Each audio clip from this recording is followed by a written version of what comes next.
De la verdadera religión. Divergencias religiosas entre los filósofos y el pueblo.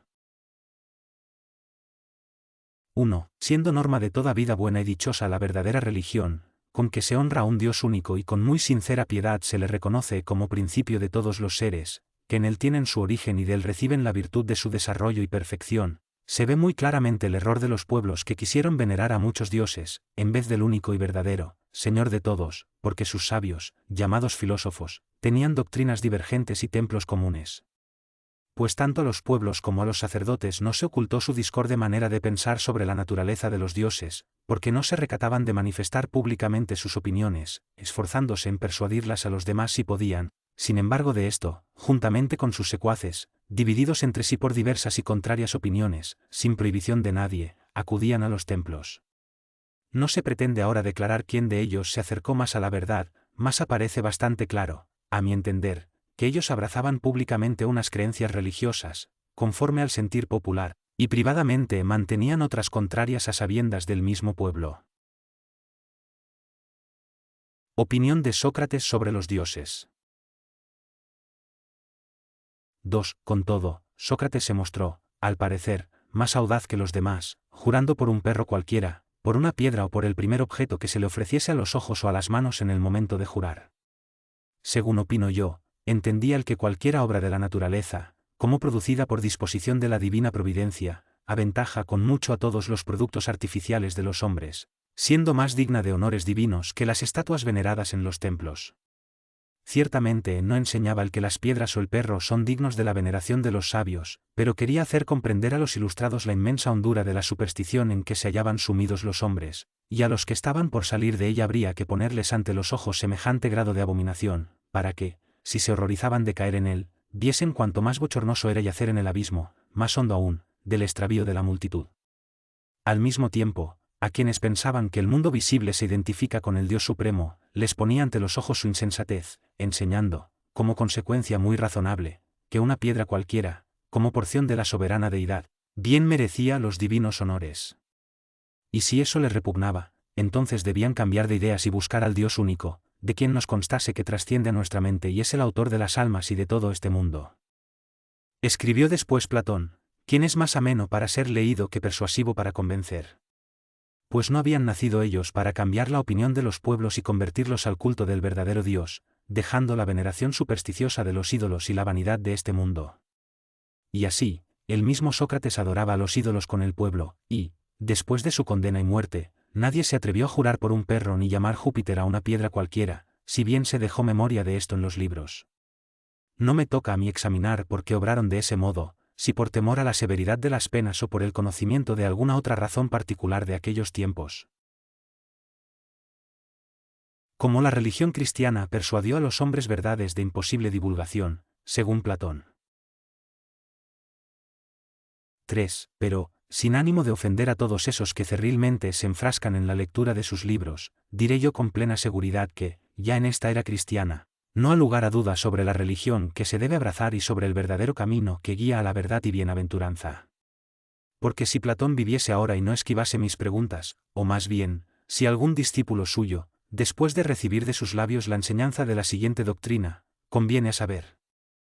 que la verdad no se capta con los ojos del cuerpo, sino con la mente purificada, y que toda alma con su posesión se hace dichosa y perfecta, que a su conocimiento nada se opone tanto como la corrupción de las costumbres y las falsas imágenes corpóreas, que mediante los sentidos externos se imprimen en nosotros, originadas del mundo sensible, y engendran diversas opiniones y errores, que, por lo mismo, ante todo se debe sanar el alma, para contemplar el ejemplar inmutable de las cosas y la belleza incorruptible, absolutamente igual a sí misma, inextensa en el espacio e invariable en el tiempo, sino siempre la misma idéntica en todos sus aspectos, esa belleza, cuya existencia los hombres niegan, sin embargo de ser la verdadera y la más excelsa, que las demás cosas están sometidas al nacimiento y muerte, al perpetuo cambio y caducidad, y, con todo, en cuanto son, nos consta que han sido formadas por la verdad del Dios eterno, y, entre todas, solo le ha sido dado al alma racional e intelectual el privilegio de contemplar su eternidad y de participar y embellecerse con ella y merecer la vida eterna. Pero, sin embargo, ella, dejándose llegar por el amor y el dolor de las cosas pasajeras y deleznables y aficionada a las costumbres de la presente vida y a los sentidos del cuerpo, se desvanece en sus quiméricas fantasías, ridiculiza a los que afirman la existencia del mundo invisible, que trasciende la imaginación y es objeto de la inteligencia pura.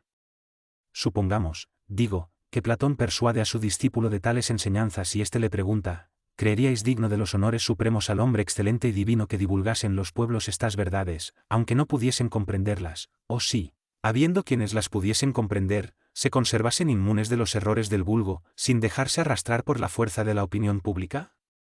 Yo creo que Platón hubiera respondido que no hay hombre capaz de dar cima a semejante obra, a no ser que la omnipotencia y sabiduría de Dios escogiera a uno inmediatamente desde el alba de su existencia, sin pasarle por magisterio humano, y, después de formarle con una luz interior desde la cuna, le adornase con tanta gracia, y le robusteciese con tal firmeza, y le encumbrase a tanta majestad, que, despreciando cuanto los hombres malvados apetecen, y padeciendo todo cuanto para ellos es objeto de horror, y haciendo todo lo que ellos admiran, pudiera arrastrar a todo el mundo a una fe tan saludable con una atracción y fuerza irresistible. Y sobre los honores divinos que se le deben, juzgaría superflua la pregunta, por ser fácil de comprender cuánto honor merece la sabiduría de Dios, con cuyo gobierno y dirección aquel hombre se hubiera hecho acreedor a una honra propia y sobrehumana por su obra salvífica en pro de los mortales. 4. Sí, pues, todo esto es ya un hecho verdadero, si se celebra con documentos y monumentos, sí, partiendo de una región en que se adoraba al único Dios, y donde convenía se hallase la cuna de su nacimiento, varones escogidos, enviados por todo el orbe, con sus ejemplos y palabras, avivaron incendios de amor divino, sí, después de confirmarla con muy saludable disciplina, dejaron a los venideros la tierra iluminada con la fe, sí, para no hablar de lo pasado, cuyo crédito puede esquivar. Cada uno, hoy mismo se anuncian a todas las razas y pueblos estas verdades: al principio era el Verbo, y el Verbo estaba con Dios, y Dios era el Verbo. Él estaba al principio con Dios. Todas las cosas fueron hechas por Él, y sin Él nada se hizo, si a fin de curarse el alma, para percibir esa palabra, amarla y gozarla, y para que se vigorice la pupila de la mente con que se encare a tan poderosa luz, se dice a los avaros: no alleguéis tesoros en la tierra, donde la polilla y el orín los consumen. Atesorad tesoros en el cielo, donde ni la polilla ni el orín los consumen y donde los ladrones no perforan ni roban, porque donde está tu tesoro, allí estará tu corazón. Se dice a los lujuriosos: quien sembrar en su carne, de la carne cosechará la corrupción, pero quien siembra en el espíritu, del espíritu cosechará la vida eterna. Se dice a los soberbios: quien se ensalza, será abatido, y quien se abate, será ensalzado. Se dice a los iracundos: recibiste una bofetada, prepara, pues, la otra mejilla. Se dice a los que fomentan discordias: amad a vuestros enemigos, y a los supersticiosos: el reino de Dios está entre vosotros, y a los curiosos: no queráis buscar las cosas que se ven, sino las invisibles, pues las que se ven, son temporales, las invisibles, eternas. Finalmente, se dice a todos: no améis el mundo ni lo que está en él, pues todo lo que hay en el mundo es concupiscencia de la carne, y concupiscencia de los ojos, y ambición del siglo.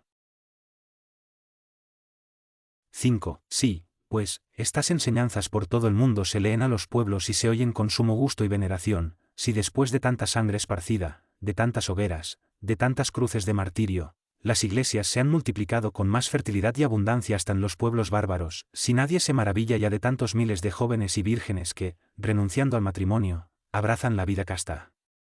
Cosa que, habiendo hecho Platón, temió tanto a la perversa opinión de su siglo, que se dice sacrificó a la naturaleza para expiarla como grave falta. Si todas estas cosas ahora se acogen de tal modo que, si antes era algo inaudito el disputar sobre ellas, ahora lo es el ir contra ellas. Si en todas las regiones del mundo habitable se enseñan los misterios cristianos a los que han hecho esta promesa y este empeño, si se exponen todos los días en las iglesias y son comentados por los sacerdotes, si golpean sus pechos los que se esfuerzan por seguirlos, si son tan sin número quienes emprenden esta forma de vida, que, dejando las riquezas y los honores del siglo, se van llenando las islas antes desiertas y la soledad de muchos lugares por la afluencia de hombres de todas clases, deseosos de consagrar su vida al soberano Señor. Sí, finalmente, por las ciudades y aldeas, por los castillos y barrios y hasta por los campos y granjas privadas, tan manifiestamente se persuade y se anhela el retiro del mundo y la conversión al Dios único y verdadero, que diariamente el género humano, esparcido por doquiera, casi responde a una voz que tiene levantado el corazón, ¿Por qué seguimos bostezando en la crápula de lo pasado y escudriñamos los oráculos divinos en las entrañas de los animales muertos, y cuando se trata de este grave negocio? ¿Por qué preferimos hinchar la boca con el sonoro nombre de Platón a henchir el corazón con la verdad?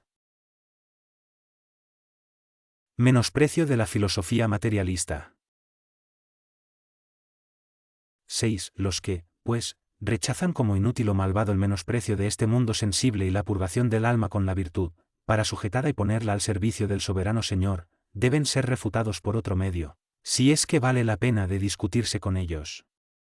Pero quienes confiesan que debe seguirse el bien, reconozcan a Dios, prestándole sumisión, porque Él ha convencido de estas verdades a todos los pueblos del mundo. Sin duda, ellos lo harían también si fueran capaces, y en caso de no hacerlo, no podrían evitar el pecado de envidia. Ríndanse, pues, a Él, que ha obrado esta maravilla, y su curiosidad y vanagloria no les sirvan de obstáculo para reconocer la diferencia que hay entre las tímidas conjeturas de un reducido grupo de sabios y la salvación evidente y la reforma de los pueblos.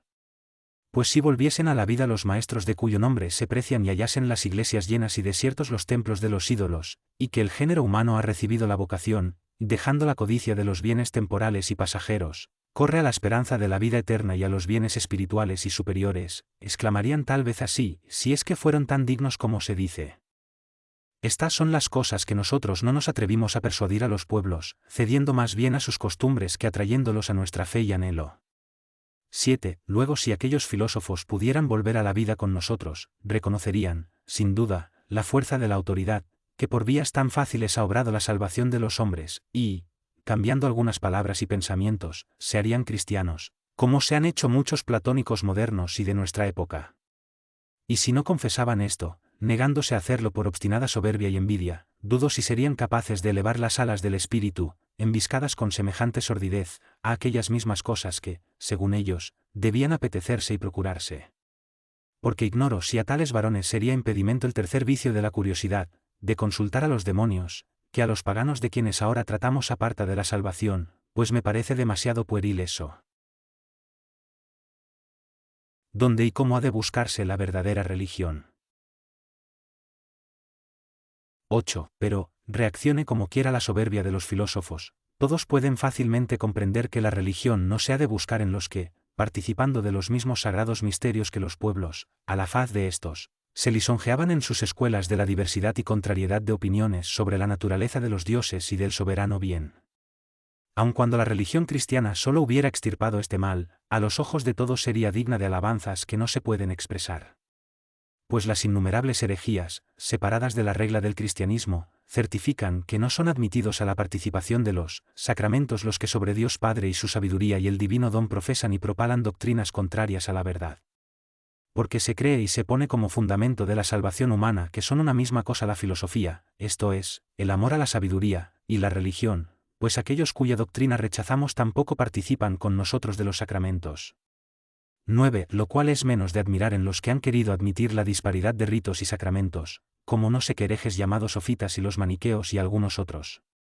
Pero se debe advertir y hacerlo más resaltar en los que, conservando los mismos sacramentos, sin embargo, por su diversa manera de pensar y por haber querido defender sus errores con más obstinación que corregidos con cautela, excluidos de la comunión católica y de la participación de sus sacramentos, merecieron no solo por su doctrina, sino también por su superstición, denominaciones y cenáculos propios, como los fotinianos, arrianos y otros muchos. Otra cuestión es cuando se trata de los autores de cismas. Pues podría la era del Señor soportar las pajas hasta el tiempo de la última ventilación 10, si no hubieran cedido con excesiva ligereza al viento de la soberbia, separándose voluntariamente de nosotros.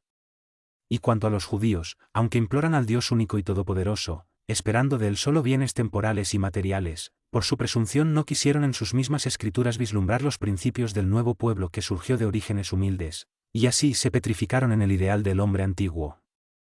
Siendo, pues, esto así, la religión verdadera no ha de buscarse ni en la confusión del paganismo, ni en las impurezas de las herejías, ni en la languidez del cisma, ni en la ceguera de los judíos, sino en los que se llaman aún entre esos mismos cristianos católicos ortodoxos, esto es, los custodios de la integridad y los amantes de la justicia. La verdadera religión está en la fe católica. 10. Esta, pues, Iglesia católica, sólida y extensamente esparcida por toda la redondez de la tierra, se sirve de todos los descarriados para su provecho y para la enmienda de ellos, cuando se avienen a dejar sus errores. Pues se aprovecha de los gentiles para materia de su transformación, de los herejes para la prueba de su doctrina, de los cismáticos para documento de su firmeza, de los judíos para realce de su hermosura.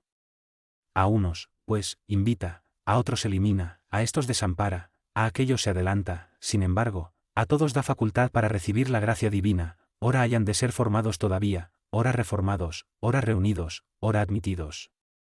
Y a sus hijos carnales, quiero decir, a los que viven y sienten carnalmente, los tolera como válago, con que se protege mejor el grano de la era hasta que se vea limpio de su envoltura.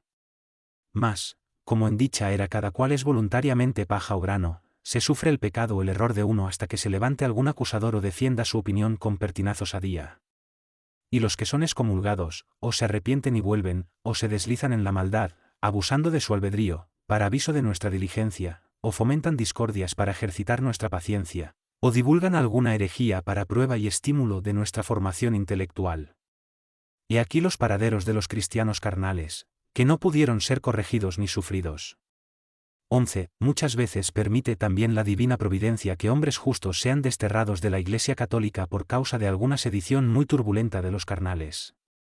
Y si sobrellevaren con paciencia tal injusticia o contumelia, mirando por la paz eclesiástica, sin introducir novedades cismáticas ni heréticas, enseñarán a los demás con qué verdadero afecto y sincera caridad debe servirse a Dios. El anhelo de tales hombres es el regreso, pasada la tempestad, o, si no les consiente volver, porque no ha cesado el temporal o hay amago de que se enfurezca más con su retorno, se mantienen en la firme voluntad de mirar por el bien de los mismos agitadores, a cuya sedición y turbulencia cedieron, defendiendo hasta morir, sin originar escisiones, y ayudando con su testimonio a mantener aquella fe que saben se predica en la Iglesia católica. A estos corona secretamente el Padre, que ve lo interior oculto. Rara parece esta clase de hombres, pero ejemplos no faltan, y aún son más de lo que puede creerse. Así, la divina providencia se vale de todo género de hombres y de ejemplos para la salud de las almas y la formación del pueblo espiritual.